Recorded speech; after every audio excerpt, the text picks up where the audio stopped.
Mana nih ya?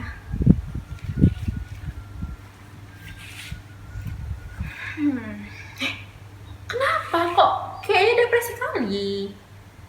Gak apa-apa kak.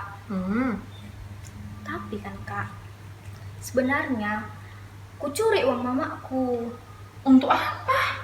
untuk beli chai time. Kakak tahu nggak? Chai time itu lagi promo. Serius? Iya, dari harganya 35.000 jadi 10.000 kak. Malah murah kali. Itulah free ongkir lagi. Oh, udah ku beli aja lah kak. Tapi yang jadi masalahnya, uang jajanku nggak ada. Jadi ku curi lah uang mamaku. Wih, makanya aku jangan boros-boros sekali. Itulah kak, jadi merasa bersalah lah aku. Aduh, stres sekali pun aku jadinya kayak gini. Itu Roh Kudus yang sedang bekerja dalam dirimu, menggelisahkanmu, dan nanti akhirnya akan membawamu ke dalam pertobatan. Masa sih kak Roh Kudus? Emang Roh Kudus mau datang sama orang kayak aku? Kan Roh Kudus itu datang sama orang yang berbuat baik, yang suci-suci gitu loh kak. Konsep Roh Kudus dari mana itu?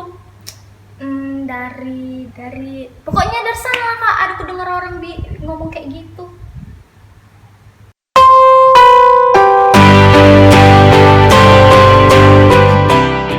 Sebelum kita memulai ibadah kita, kakak persilakan teman-teman tunas remaja untuk bersaat teduh sejenak.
Shalom teman-teman tunas remaja, apa kabarnya hari ini? Kakak harap kita semuanya sehat-sehat aja ya. Hari ini kita masih belum bisa ibadah di dalam gedung gereja. Pasti sedih, tapi ya ada waktu Tuhan untuk kita. Nah, sebelum kita masuk ke dalam ibadah, kakak mau ajak kalian semua untuk ambil sikap terbaik menghadap kepada Tuhan. Jangan pada tiduran, rebahan, angkat kaki ataupun ngemil ya, dan juga siapkan Alkitabnya. Pandemi COVID-19 saat ini membuat kita sadar betapa nikmatnya anugerah Tuhan itu. Kita jadi sadar betapa nikmatnya bisa pergi ke sekolah, bisa ketemu sama teman-teman, bisa belajar, bisa pergi ke tempat les. Hal-hal yang mungkin dulu kita sering keluhkan, bahkan juga malas lakuin. Terus kita juga jadi sadar betapa pentingnya itu kesehatan. Dan sekarang kakak mau ajak teman-teman tunas remaja untuk mengucap syukur kepada Tuhan atas pemeliharaan Tuhan dalam hidup kita sampai detik ini. Sambil merenungi kebaikan Tuhan dalam hidup kita, mari dengan sikap berdoa kita naikkan pujian dengan apa akan kubalas. Kau Allah yang setia, Bapa yang mulia, kasih-Mu besar Tuhan, Kau pulihkan hidupku, Kaulah harapanku.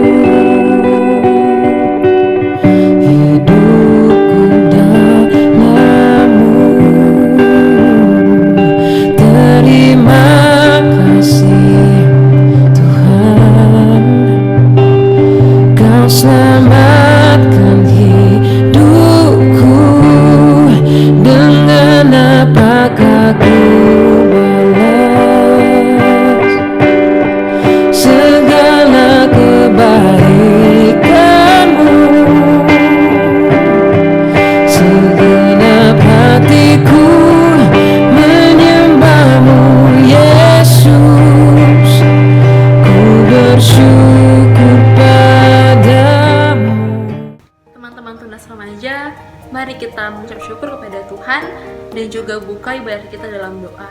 Mari kita ambil sikap berdoa, kita berdoa. Bapa yang baik, terima kasih untuk kesehatan, anugerah Tuhan. Kami masih bisa melihat pemandangan-Mu yang indah, bahkan kami juga ada. Sebagaimana kami ada saat ini, itu semuanya karena anugerah Tuhan. Kami juga mengucap syukur, bahkan di tengah-tengah pandemi ini, kami masih bisa beribadah melalui streaming YouTube, melalui media yang ada. Terima kasih Tuhan. Kami juga mau mengucap syukur, walaupun kami di rumah aja, tapi Tuhan masih mengizinkan kami untuk boleh belajar, bahkan bekerja. Terima kasih Tuhan Yesus. Kami juga mau mengucap syukur untuk Roh Kudus-Mu yang Kau anugerahkan bagi kami, yang selalu menghibur kami, menolong, dan juga selalu menyertai kami. Sebentar kami akan memulai ibadah kami, biar lagi Tuhan yang berkati dari awal pertengahan sampai akhir, biarlah boleh berkenan di hadapan Tuhan. Terima kasih Tuhan Yesus yang baik, kami sudah berdoa dalam nama-Mu. Haleluya, amin. Kita sungguh bangga punya Tuhan Yesus yang ajaib, luar biasa, perkasa, dan juga agung, selalu mengasihi kita. Untuk itu, layak-layak kita meninggikan Dia, memuliakan dan juga menyembahkan Dia. Sambil merenungi perbuatan Tuhan yang ajaib dalam hidup kita, mari kita angkat satu lagu pujian, Roh Kudus Kau hadir di sini. Roh Kudus, Kau hadir di sini. Roh Kudus, ku mengasihi-Mu. Kau lembut, Kau manis, Kaulah penghiburku, penolongku, diutus Bapakku. Ku buka hati untuk Roh-Mu Tuhan. Ku buka hati menyembah-Mu Yesus.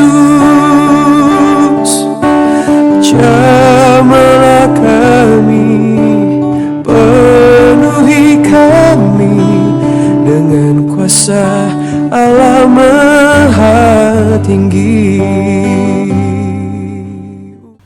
Kita akan menyembah Tuhan. Sebelum kita masuk ke dalam firman Tuhan, mari adik-adik semuanya kakak ajak untuk ambil sikap berdoa. Kita berdoa. Bapa yang baik, Bapa yang luar biasa, Bapa yang sungguh kami kasihi, yang selalu menyertai kami mau memuji, memuliakan, meninggikan nama-Mu, karena hanya Engkau lah Allah yang layak disembah dan juga dipuji. Engkau Allah yang kuat, perkasa, Engkau Allah yang selalu ada dalam hidup kami. Terima kasih Tuhan.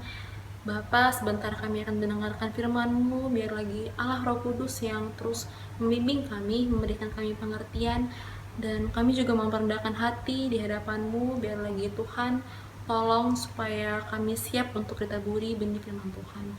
Terima kasih Bapa yang baik, pakai juga hamba-Mu sebagai alat-Mu. Terpujilah nama-Mu, haleluya, amin. Firman Tuhan minggu lalu adalah tentang kenaikan Tuhan Yesus ke surga. Nah, hari ini kita akan belajar kisah lanjutannya. Setelah Tuhan Yesus naik ke surga, Tuhan pun mencurahkan Roh Kudus kepada para murid dan juga orang-orang percaya. Sebelum Tuhan Yesus naik ke surga, Dia telah menjanjikan pencurahan Roh Kudus tersebut. Dan janji itu pun digenapi 50 hari setelah Tuhan Yesus naik ke surga. Pada waktu murid-murid dan juga orang percaya berkumpul di suatu rumah, terdengarlah suara seperti bunyi tiupan angin yang sangat keras, dan tampaklah pada mereka seperti lidah api yang menyala, dan itu adalah Roh Kudus. Nah, ketika mereka berdoa bersama dan juga menceritakan perbuatan Allah yang sungguh luar biasa, yang sungguh besar, dengan bahasa mereka, yaitu bahasa Galilea, karena mereka berasal daripada Galilea. Dan pada saat orang-orang di sekitar rumah itu mendengar tiupan angin yang sangat keras itu, maka mereka pun berkumpul di sekitar rumah itu, dan yang luar biasanya, mereka bisa mendengar bahasa yang dikeluarkan dari para rasul dan juga orang-orang percaya itu ke dalam bahasa mereka. Jadi mereka bisa mengerti, mereka bisa mendengar perbuatan Tuhan yang sungguh ajaib dan juga doa-doa mereka. Nah, jadi bahasa roh itu kesimpulannya bisa ditafsirkan, bisa dimengerti, dan juga bisa dipahami oleh para jemaat. Dan juga bahasa roh itu harus menggunakan bahasa yang jelas dan memiliki bunyi-bunyi yang berarti. Nah, pada saat orang-orang itu mendengar hal tersebut, mereka mendengar perbuatan Tuhan yang sungguh ajaib, mereka pun jadi beriman kepada Kristus dan akhirnya mereka bertobat. Alkitab mencatat bahwa pada hari itu, di hari Pentakosta atau hari pencurahan Roh Kudus, ada sekitar 3.000 orang yang bertobat. Wah, terpujilah nama.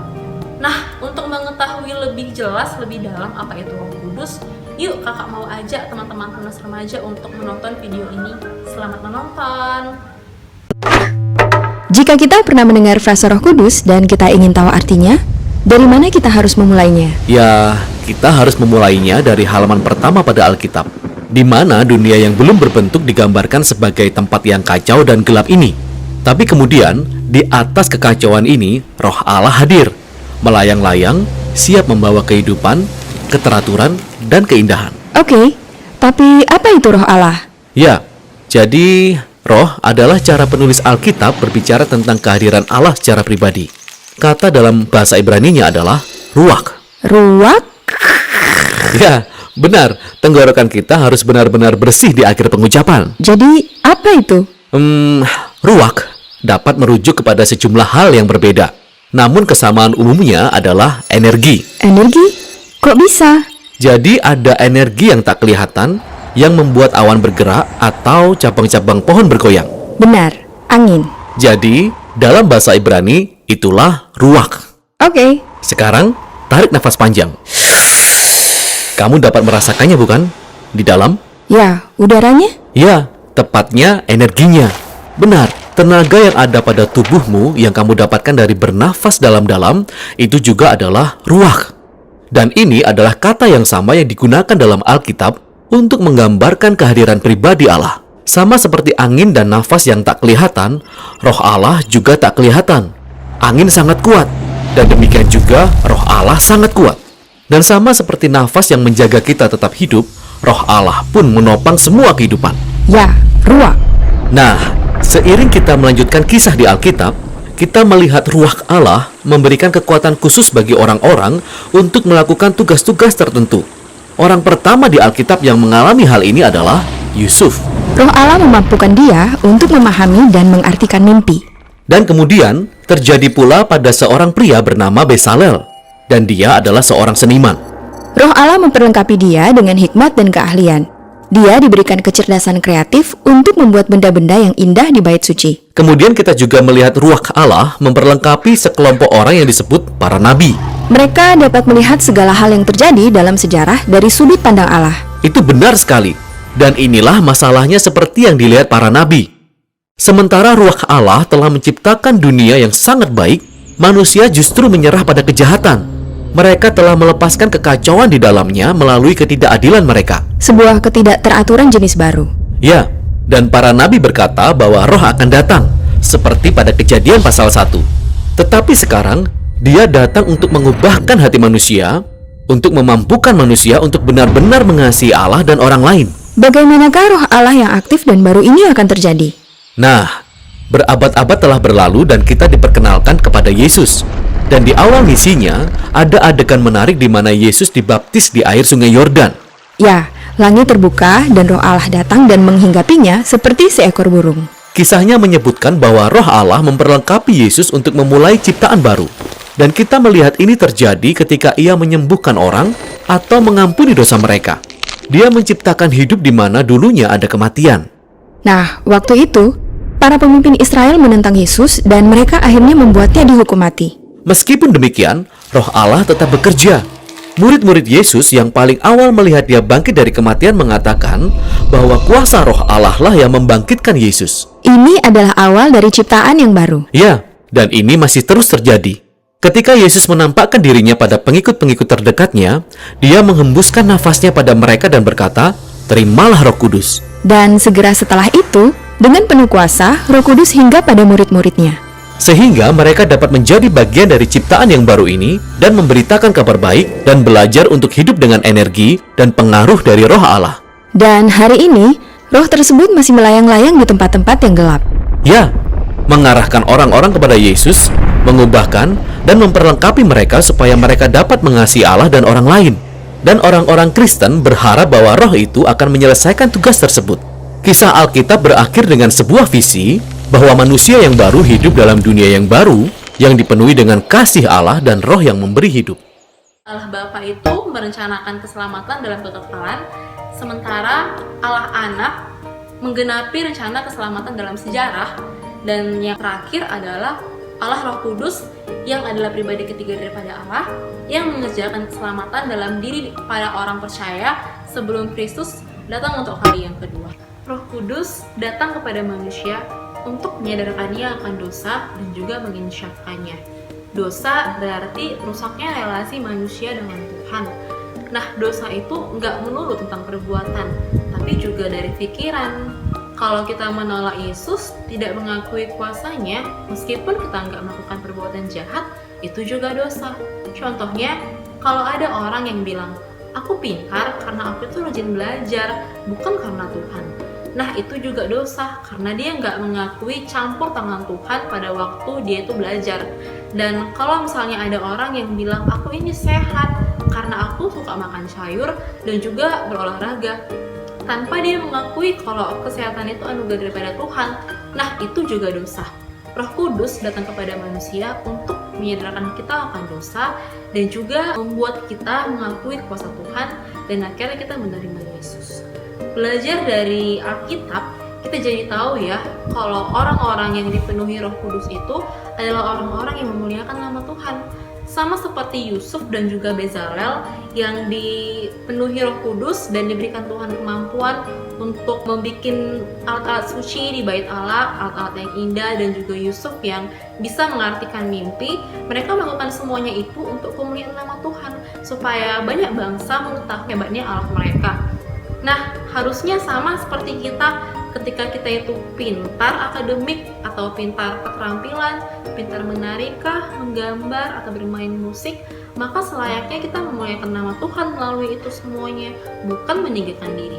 Selayaknya Kristuslah yang ditempatkan di tempat yang paling pertama dan kita di tempat yang paling akhir, bukan sebaliknya, bukan kita yang di atas dan Kristus yang di bawah. Jadi jangan sampai jatuh dalam dosa kesombongan ya adik-adik. Lantas, bagaimana cara mengetahui keberadaan Roh Kudus dalam diri kita? Ada 3 cara untuk mengetahuinya. Yang pertama, percaya dan beriman hanya kepada Yesus Kristus. Roh Kudus akan menggerakkan kita untuk percaya dan beriman hanya kepada Yesus Kristus. Nah, ketika orang sudah sungguh-sungguh percaya kepada Tuhan Yesus sebagai juru selamat dan bukan kepada yang lain, itu artinya Roh Kudus sudah ada dalam dirinya. Yang kedua adalah taat. Taat kepada Tuhan dan bukan cuma sama manusia aja. Orang yang taat kepada Tuhan dan meresponi firman Tuhan dengan benar adalah orang yang dipenuhi oleh Roh Kudus. Kalau kita masih diberikan kesempatan untuk mendengar firman Tuhan, kita harus pergunakan dan kita harus meresponi dengan sebaik-baiknya. Jangan sampai salah respon, karena ketaatan kepada firman Tuhan akan membentuk karakter kita semakin serupa dengan Yesus. Dalam kitab Kisah Para Rasul digambarkan bahwa Roh Kudus itu seperti lidah api yang menyala. Dan ternyata Roh Kudus itu juga bisa loh dipadamkan. Kalau kita dengerin firman Tuhan, tapi kita terus-menerus menolak Tuhan, kita nggak mau taat, ya itu artinya kita sedang memadamkan Roh Kudus. Jadi jangan sampai ya kita memadamkan Roh Kudus. Nah, yang ketiga adalah pertobatan. Roh Kudus akan terus menggelisahkan orang dan menyadarkannya akan dosa sehingga orang ini akhirnya bertobat. Pertobatan itu bukan karena kemampuan manusia sendiri, tapi itu semuanya hanyalah karena anugerah Tuhan. Ketika orang mendengarkan firman Tuhan dan akhirnya dia meresponi dengan benar, dengan taat dan bertobat, itu artinya Roh Kudus ada dalam dirinya. Kitab Efesus mengatakan bahwa Roh Kudus itu bisa didukakan. Itu berarti Roh Kudus itu adalah pribadi, bukan benda mati. Coba deh, emang kita bisa mendukakan batu atau bikin sendiri dinding? Gak bisa kan? Jadi Roh Kudus itu adalah pribadi. Ketika kita menolak firman Tuhan, tidak taat kepada firman Tuhan, dan anggap sepele firman Tuhan, anggap remeh, itu tandanya kita sedang mendukakan Roh Kudus. Bahkan ketika kita melakukan dosa, itu juga tandanya kita sedang mendoakan Roh Kudus. Ketiga hal tadi menjadi tanda bahwa Roh Kudus ada dalam hati kita, yaitu percaya kepada Kristus, taat kepada firman Tuhan, dan juga pertobatan. Dan itu tandanya kita sedang bertumbuh dalam Tuhan dan Roh Kudus sedang bekerja dalam diri kita. Sesuatu yang bertumbuh pasti berbuah. Galatia 5 ayat 22 sampai 23. Tetapi buah roh ialah kasih, sukacita, damai sejahtera, kesabaran, kemurahan, kebaikan, kesetiaan, kelemah lembutan, penguasaan diri. Tidak ada hukum yang menentang hal-hal itu. Nah, jadi kalau kita sudah bertumbuh dan Roh Kudus ada dalam diri kita, harus nampak ya buah rohnya. Jadi gitu, Jel. Bukan karena kita suci dulu, baru Roh Kudus masuk. Karena dengan kuasa apa sih kita bisa jadi suci? Dengan kemampuan diri manusia apa kita bisa jadi suci? Gak ada. Yang bisa menyucikan kita itu ya cuma Tuhan Yesus. Cuma Tuhan, Roh Kudus yang membimbing kita sampai kita bisa menjadi hidup suci, menjadi hidup kudus. Kalau misalnya manusia itu bisa suci, bisa kudus tanpa Roh Kudus masuk, ya berarti kayak Tuhan gak perlu masuk kan? Untuk apa? Kan kita bisa suci dengan kita sendiri. Tapi Alkitab nggak bilang kayak gitu. Alkitab bilang kita ini bisa suci karena Roh Kudus yang menyucikan kita, bukan karena kemampuan kita. Jadi kalau kita bisa hidup suci, hidup kudus, itu semuanya hanya karena anugerah Tuhan saja. Oh, berarti begitu ya Kak Son? Yang menggelisahkan hatiku adalah Roh Kudus. Berarti Roh Kudus membimbingku kembali kepada kebenaran. Tapi Kak Son, aku mau bertobat, tapi aku kan udah mendukakan Roh Kudus. Aduh, gimana ini? Ya udah, kalau gitu ya harus minta maaf sama Tuhan dengan sepenuh hati dan janji di hadapan Tuhan nggak bakal ngelakuin dosa lagi. Kita anak-anak Tuhan yang dikasih Tuhan kesempatan untuk bisa mendengar firman Tuhan, kita harus merespon firman Tuhan dengan benar, yaitu taat dan juga tobat. Kita harus peka dan kita juga harus mendengar Roh Kudus. Karena kita ini anak-anak Tuhan, jadi ya kita nggak boleh mendukakan Roh Kudus apalagi memadamkan Roh Kudus. Baik Kak Son, berarti aku harus minta ampun di hadapan Tuhan dan tidak akan mengulangi kesalahanku. Mantap, tos dulu dong. Nah, adik-adik tunas remaja, kalian pernah nggak mengalami kayak gini? Kalau pernah, cepat-cepat ya minta ampun sama Tuhan. Dan juga janji sama Tuhan akan meninggalkan dosa, nggak bertahan pada keinginan daging sendiri.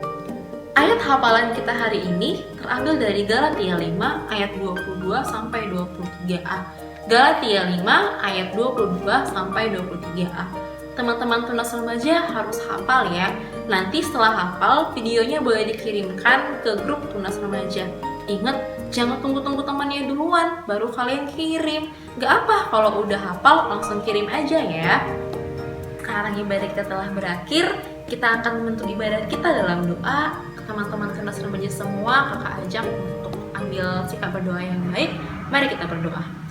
Bapa yang baik, terima kasih karena kami telah mendengarkan firman-Mu. Kami mau mengucap syukur karena Kau telah memberikan pengertian kepada kami dan juga membimbing kami sehingga kami boleh memahami firman-Mu.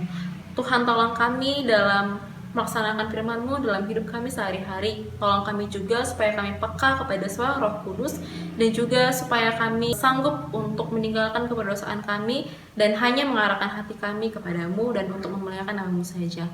Mungkin tadi kami ketika beribadah ada yang berbuat dosa, mungkin kami bersungut-sungut, mungkin kami mengeluh. Ampuni kami ya Tuhan untuk segala dosa dan pelanggaran kami, supaya berkat-Mu tak terhalang bagi kami, dan supaya kami ini semuanya layak menjadi anak-Mu. Terima kasih Tuhan Yesus yang baik, haleluya, amin. Selamat hari Minggu teman-teman tunas remaja.